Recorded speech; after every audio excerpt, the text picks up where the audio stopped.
Singapore में investors summit में मुख्यमंत्री योगी आदित्यनाथ शामिल हुए हैं, जहां यूपी में निवेश पर जोर दिया जा रहा है। आपको सीधे लिए चलते हैं।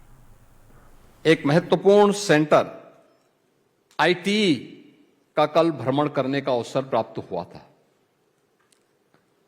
आज हमने यहां पर एमआरओ और सेट्स का भी वहां पर हम लोगों ने निरीक्षण किया और उस पूरे क्षेत्र का भ्रमण करने के साथ ही सिंगापुर और उत्तर प्रदेश इस विजन को आगे कैसे बढ़ा सकता है, इस पर भी अच्छा प्रेजेंटेशन और उन संभावनाओं को आगे बढ़ाने के बारे में भी इस बातचीत को आगे बढ़ाया है।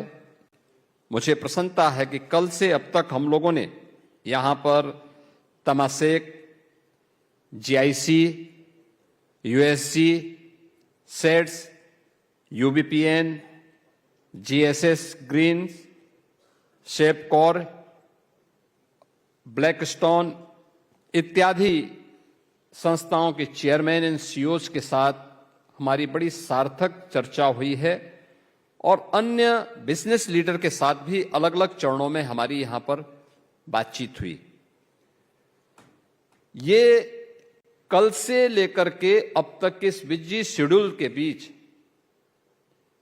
ये हमारे कार्यक्रम का एक महत्वपूर्ण पड़ाव है, जब पूरे सिंगापुर के आप सभी इंडस्ट्री लीडर्स के साथ में मुझे और मेरी टीम को संवाद करने का एक अवसर प्राप्त हो रहा है।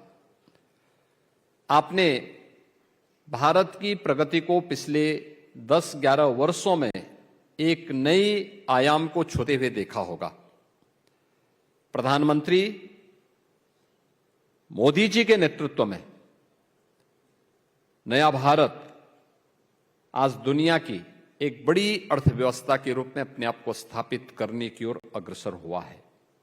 और इस वित्तीय वर्ष के अंत में जो नेक्स्ट हमारा फाइनेंशियल ईयर है, इस फाइनेंशियल ईयर में भारत दुनिया की तीसरी बड़ी अर्थव्यवस्था के रूप में अपने आप को स्थापित करने में सफल हो जाएगा। आज जो भारत की प्रत्येक क्षेत्र में जो भी प्रगति देखने को मिल रही है, इस प्रगति के जो शिल्पी हैं और नए भारत और आधुनिक भारत के जो शिल्पी हैं, वो हमारे देश के यशस्वी प्रधानमंत्री श्री नरेंद्र मोदी जी हैं। और उन्हीं के विजन को हम लोगों ने यूपी के अंदर प्रभावी ढंग से लागू करने के लिए जो कार्य प्रारंभ किए हैं, हमारे इंडस्ट्री कमिश्नर ने आपके सामने यहां पे एक प्रेजेंटेशन आप सबके सामने प्रस्तुत भी किया।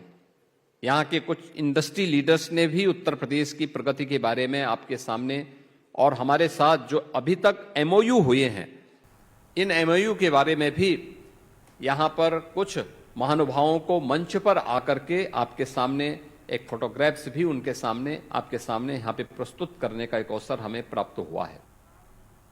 चलिए, अभी के लिए बस इतना ही। आप देखते रहिए कशिश न्यूज़।